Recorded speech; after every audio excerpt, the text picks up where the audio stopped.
그리스도 안에 사는 믿음인데요.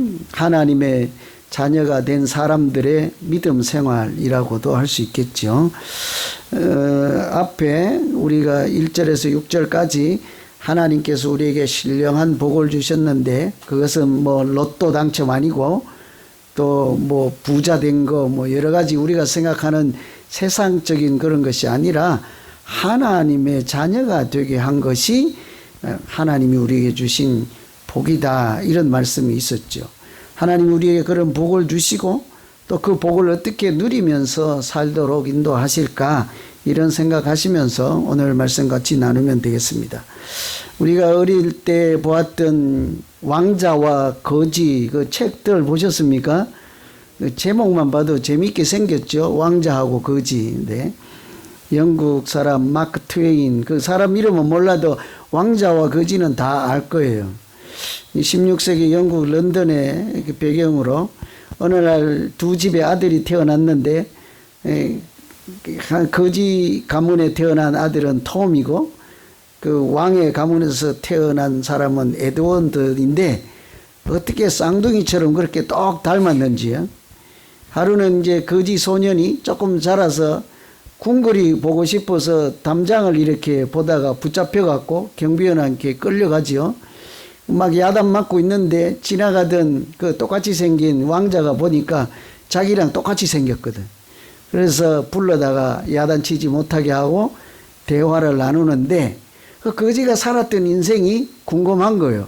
세상에선 이렇더라. 이제 밖에 세상을 잘 모르니까 뭐 자유롭게 어디 다니고 다른 집에 가서 얻어먹기도 하고 뭐 이렇게 푸닥거리도 하고 뭐 그랬을 거 아니에요. 그런 얘기를 듣고 서로 이렇게 얘기를 나누는데, 옷을 한번 바꿔 입고 우리 서로 역할 새로 해보자 하고, 그 거지로 산 사람도 그렇잖아요. 어쩌다가 내려왔는데 왕궁이 휘황찬란하잖아요. 여기서 며칠 살아보았으면 좋겠다 하고 이게 둘이가 딱 맞아 떨어진 거예요. 그래서 옷을 바꿔 입고 왕자는 세상 밖으로 거지 옷을 입고 나갔죠. 하루는 좋았죠. 그런데 거기서 밥을 제대로 먹을 수 있습니까? 이렇게 바가지에 막 해서 먹어야지, 뭐 못 먹을 때도 있지. 이렇게 또 밥얻으러 갔다가 얻어맞기도 하지. 이렇게 잠은 제대로 잡니까? 그제서야 정신 차리고 나는 거지 아니요. 어떻게 되겠어요? 웃기고 있네. 그래서 한 대 또 얻어맞겠죠. 거지 옷을 입고 있으니까. 진짜 아니라니까 봐요. 소용없는 거죠. 때는 늦은 거죠. 괴로운 거예요. 또 거지로 있다가 왕자가 된 그 탐 있잖아요. 그 사람도 왕궁에 와서 하루 이틀은 좋았는데 산에 진미가 있을 거 아니에요. 따뜻하고 좋고. 그런데 웬걸 무슨 제약이 그렇게 많고 마음대로 할 수가 있나. 시중 드는 사람이 항상 옆에 딸려 있고 자유가 없는 거죠. 왕궁의 법도대로 살아야 하니까 다 이렇게 이게 편치가 않은 거죠. 그런데도 세월이 지나서 이제 거지로 왕궁에 들어온 그 사람이 왕이 되려고 하는 순간이에요. 진짜 왕자리를 뺏기려고 하는 그 순간에 거지로 있던 왕자 와서 짠 하고 나타나서 자기가 진짜임을 이렇게 증명을 해서 실제로는 진짜 왕자가 왕이 되죠. 그리고는 거지 친구에게 벼슬을 내려요. 어릴 때는 이게 무슨 내용인지도 모르고 재미는 있게 읽었잖아요. 그죠?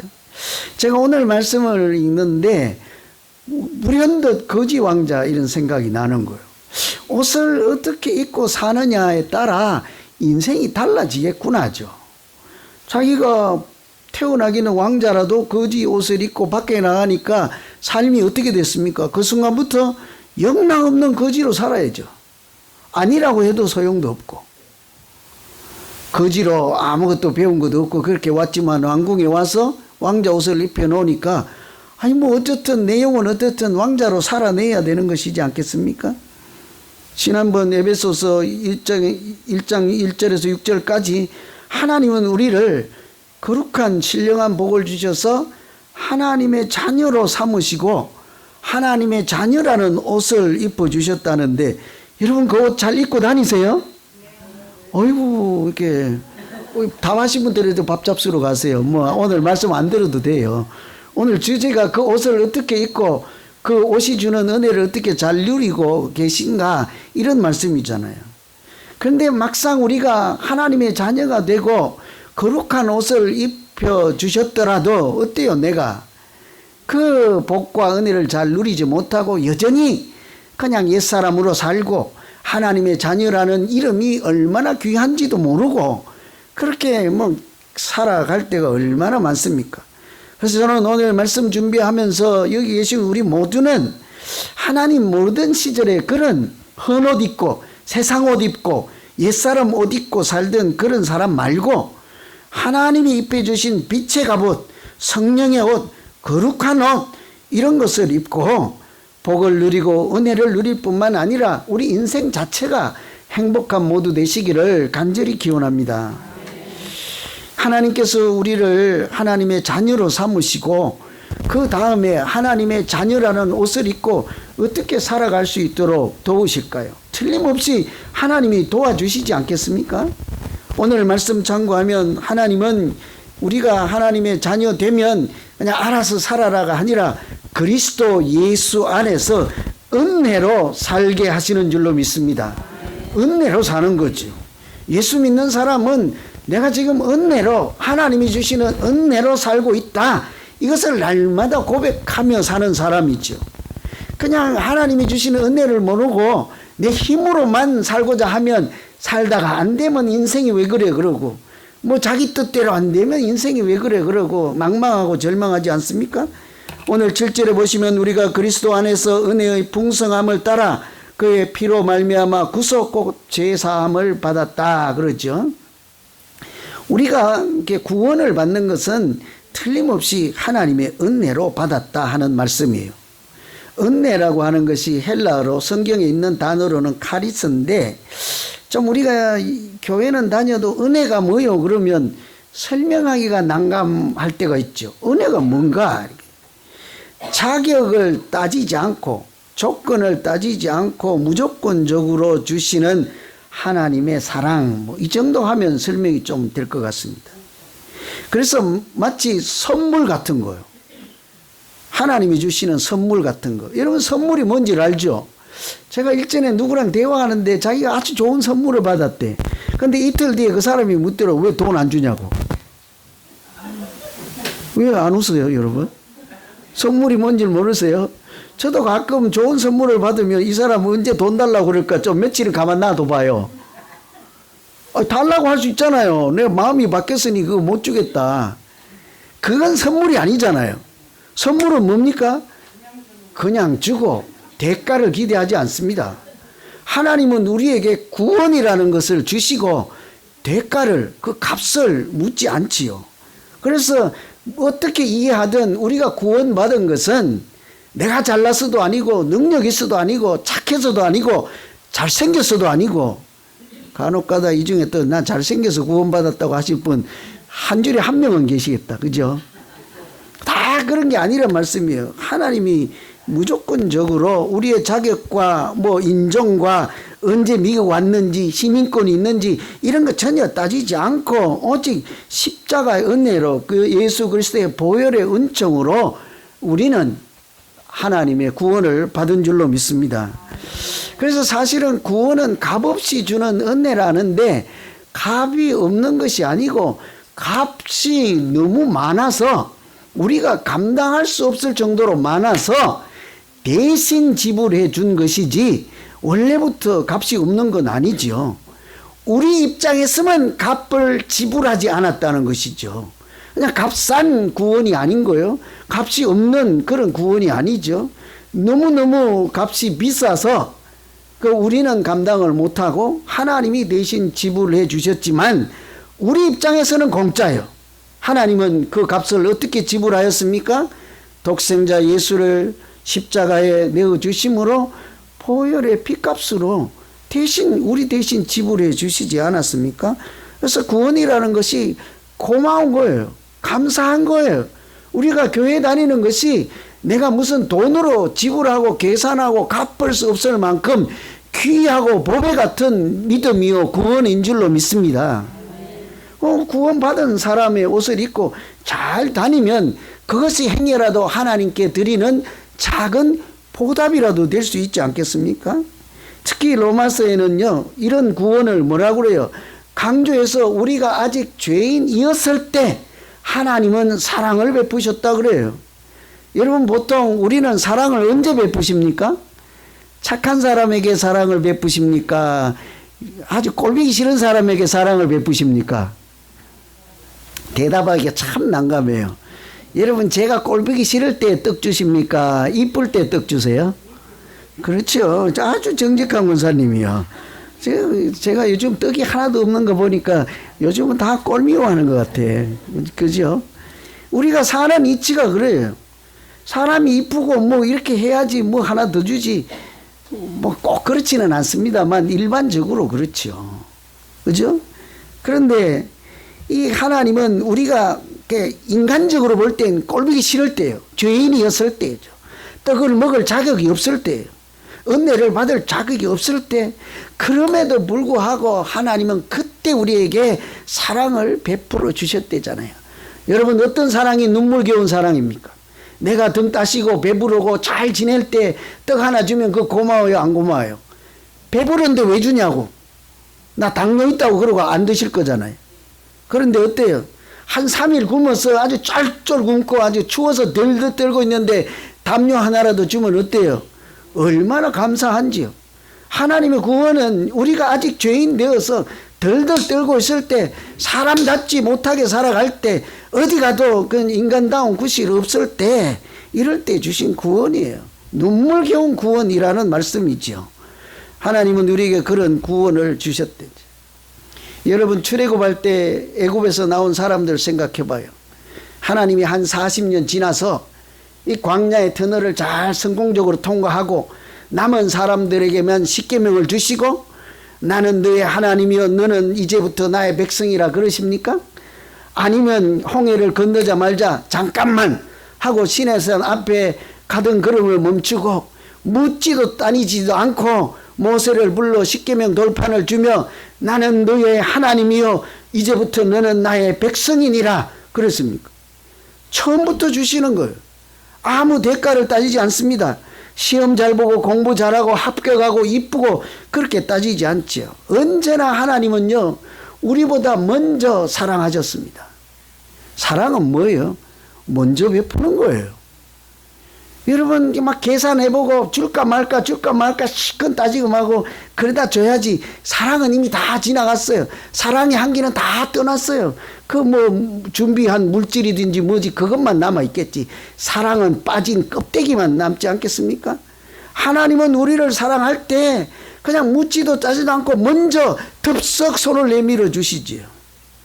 이게 하나님이 우리에게 베푸신 구원, 은혜로 주시는 구원이라는 말씀입니다.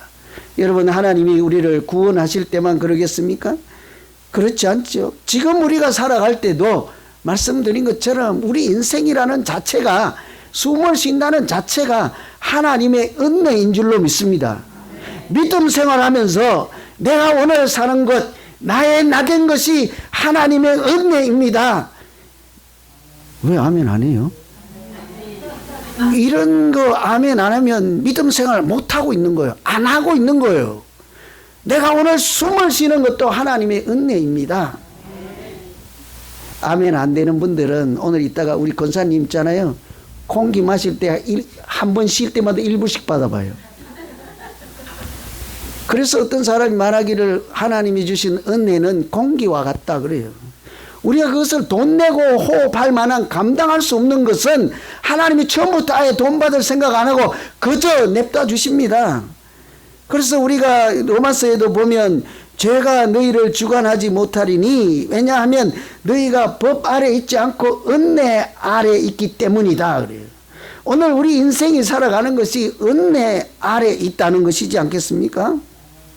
우리가요, 열심히 잘 살고 하나님 필요 없어, 그냥 운동 열심히 하고 맛있는 거 잘 먹고 공부 잘하고 저금 잘하고 열심히 살면 인생은 그냥 짱이야 그러겠지만, 여러분 우리 다 알잖아요.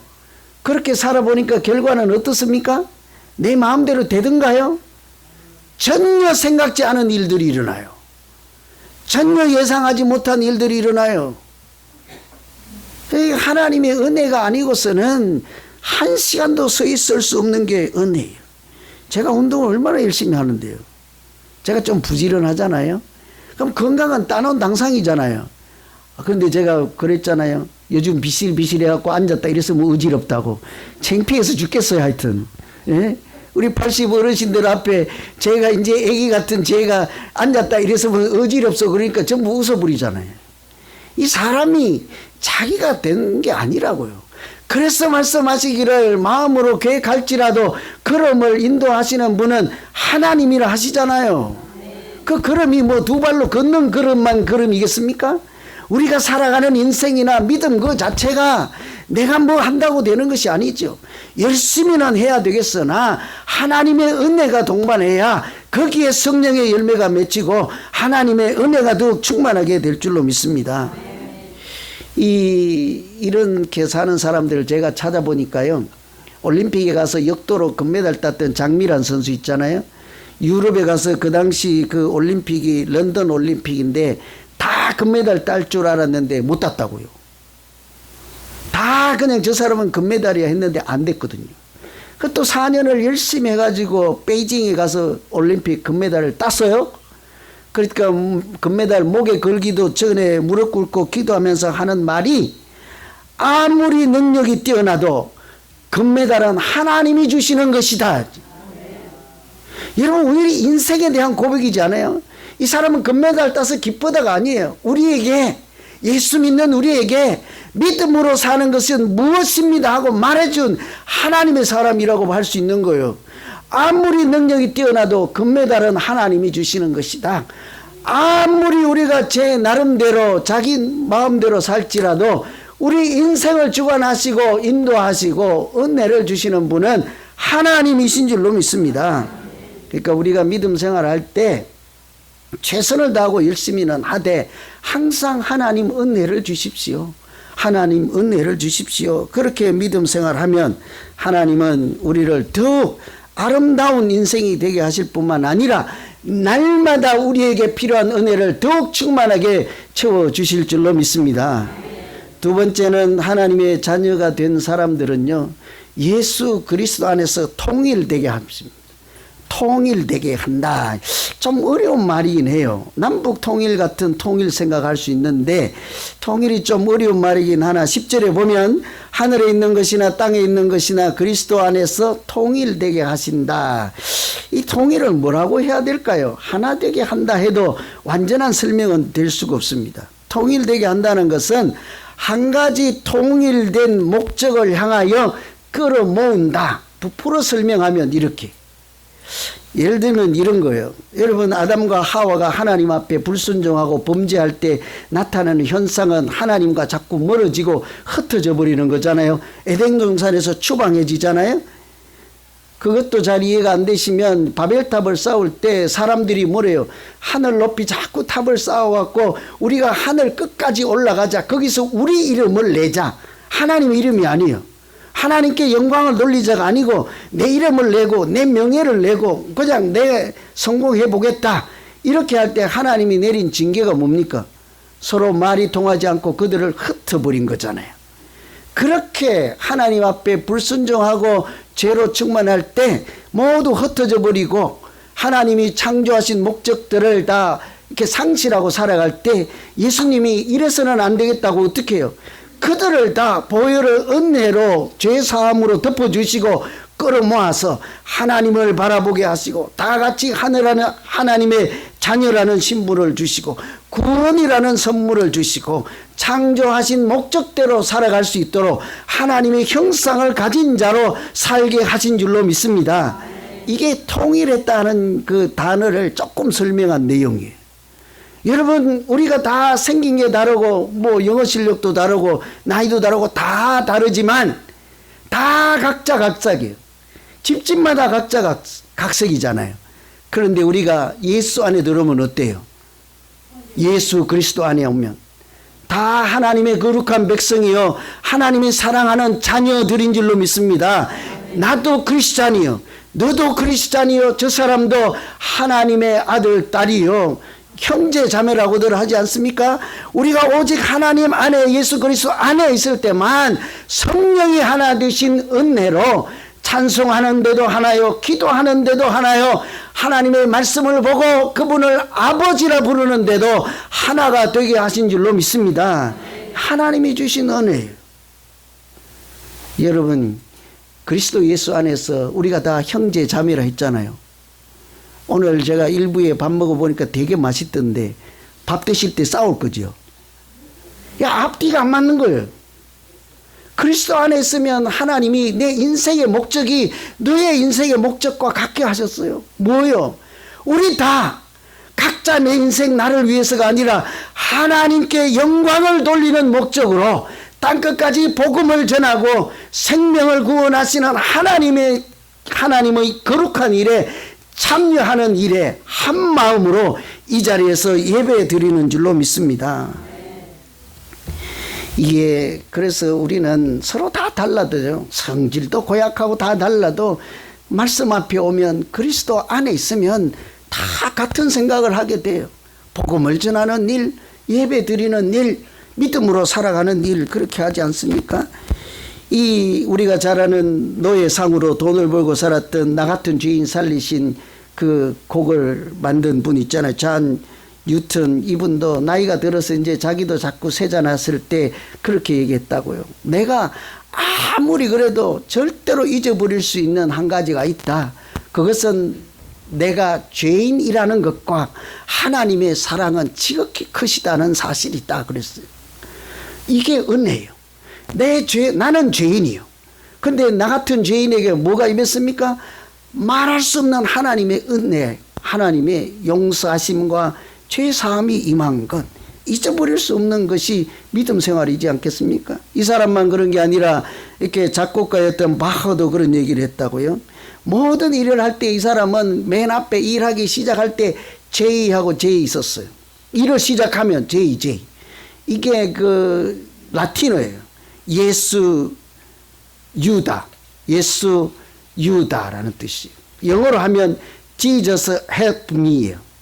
하나님 나를 도와주십시오. 하나님 나를 도와주시옵소서. 내가 하는 일도 하나님이 도우시는 은혜로만 할 수 있습니다. 이런 마음이지 않습니까? 그리고 작곡을 다 하면요, 끝에다가는 자기 사인을 해. 이건 내 곡입니다 하고 그림에 직인을 찍듯이 해야 되는데, 이 사람은 SD 뭐죠? 솔라 데오 글로리아 G라고 SDG 이렇게 붙였어요. 솔라 데오 글로리아, 오직 하나님께 영광을. 자기는 여러분 뭐 운동하는 선수나 미술 그리는 사람이나 작곡하는 사람들만 오직 하나님께 영광을 생각하면서 뭐 예술을 해야 되겠습니까? 우리가 일상에서 사는 모든 삶을 통해서, 내 인생을 통해서 하나님께 영광을 돌리는 인생을 살고 싶습니다. 하나님, 내가 그렇게 살 수 있도록 은혜를 더하여 주시고 믿음을 더하여 주십시오. 이렇게 사는 사람하고 그냥 내 이름을 내겠다, 내가 그냥 잘 먹고 잘 살다가 뭐 하다 왔나 하면 누구 하는 말대로 잘 놀다 왔습니다, 이렇게만 말하는 사람하고 여러분 어떤 인생을 사시겠습니까? 우리가 어떤 믿음으로 살아야 되겠습니까? 하나님의 은혜를 감사하고 내가 어떻게든지 나를 찬송하게 하려 하심이라. 하나님이 구원하실 때부터, 창조하실 때부터 내가 너를 지은 것은 나를 찬송하게 하려 하심이라. 하나님 아버지의 그 기대하심과 우리에게 바라는 그 기대를 생각하며 부족하지만 부족한 이 환경에서도 어떻게 하면 하나님께 영광을 돌릴까를 고민하며 애쓰면서 믿음으로 살아갈 때 오히려 하나님은 그런 사람들에게 은혜를 더욱 채워주시고 그 작은 삶을 통해서도, 연약한 삶을 통해서도 오히려 강한 자를 부끄럽게 하시고 하나님이 영광을 받으시는 복된 삶으로 인도해 주실 줄로 믿습니다. 이왕 믿음 생활할 거 우리가 그냥 세상 사람들처럼 부하내동하지 말고 청소를 하든 무엇을 하든 내가 아주 작은 일로 지휘자는 참 똑똑한 것 같아. 아니다, 안 똑똑해도 믿음은 있는 것 같아. 아니, 마음은 이쁜 것 같아. 그래서 왜 그래요? 천하의 30대에 하나님께 영광을 돌려부터 집 살 생각 아니고 병원 어린애들도 책 만들고 있는 게 제정신입니까 여러분? 제정신이죠. 제대로 된 정신이죠. 인생을 아름답게 살지 않겠습니까? 우리 모두 우리 인생을 돌아보고 뭘 하든지 주방에서 일을 하든 뭘 하든지 날마다 앞에 JJ 붙이고 하나님 도와주시고 은혜를 주십시오. 내가 이 일을 하긴 했는데 완성자가 아니어도 하나님께 영광을 돌려드릴 만한 일이 되었으면 좋겠습니다. 그렇게 살아가는 우리 모두에게 하나님께서 큰 은혜를 주시고 영육간의 강건함을 주시는 아름다운 모두의 인생이 되시기를 간절히 기원합니다. 기도하겠습니다.